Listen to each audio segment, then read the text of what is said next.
Betivi voou, voou, Betivi voou, voou, deixa voar.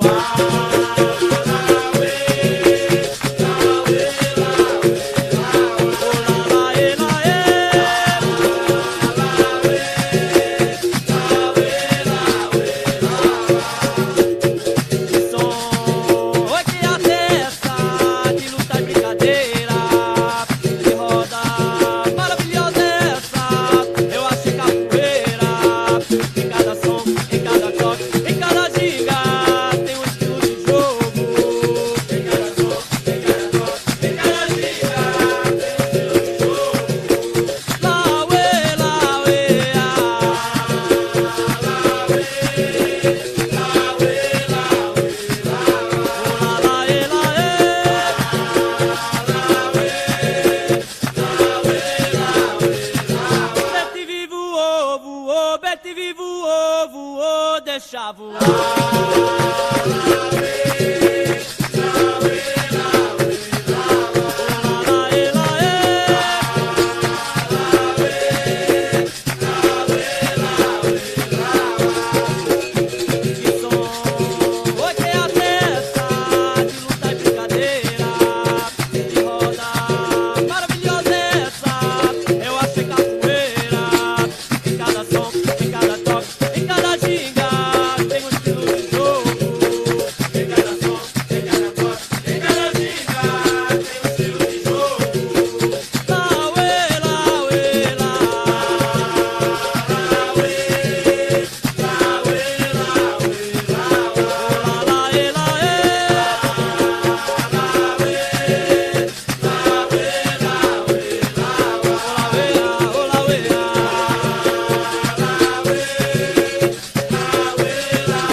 Corta lenha, e a vovó mandou pegar. Ao chegar na entrada da mata, vi um moleque a me olhar. Hoje toca vermelha na cabeça, catuco na boca, ele tava por lá. Fiquei admirado, cheguei mais perto pra ver. Foi aí que eu lembrei da história, suco lendário, Saci Pererê. História que contava, Pererê da minha avó, sobre o Saci Pererê, que pulava de uma perna só.